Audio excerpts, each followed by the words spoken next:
I, having been appointed as a member of the Pampanga Supreme Council of the Phi Beta Rho Confraternity, Incorporated, do hereby solemnly swear that I will faithfully and diligently discharge, to the best of my abilities, the duties and responsibilities of my office. That I will uphold, protect, and defend the Constitution and bylaws of the Phi Beta Rho Confraternity, and bear true faith and allegiance to the same. That I will obey and enforce the rules, regulations, and duly adopted policies of the confraternity.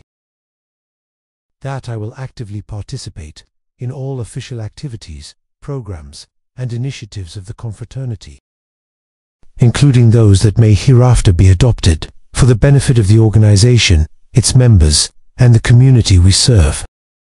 And finally, I voluntarily and wholeheartedly accept this obligation without mental reservation or purpose of evasion. So help me God.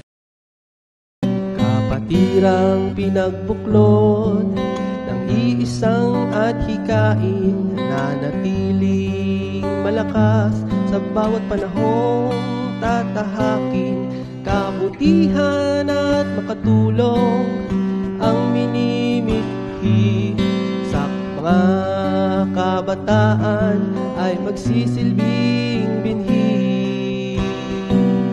Sama-sama, tulong-tulong, itaas ang layag at sumulong, isisigaw sa tugatog ang ating tagumpay.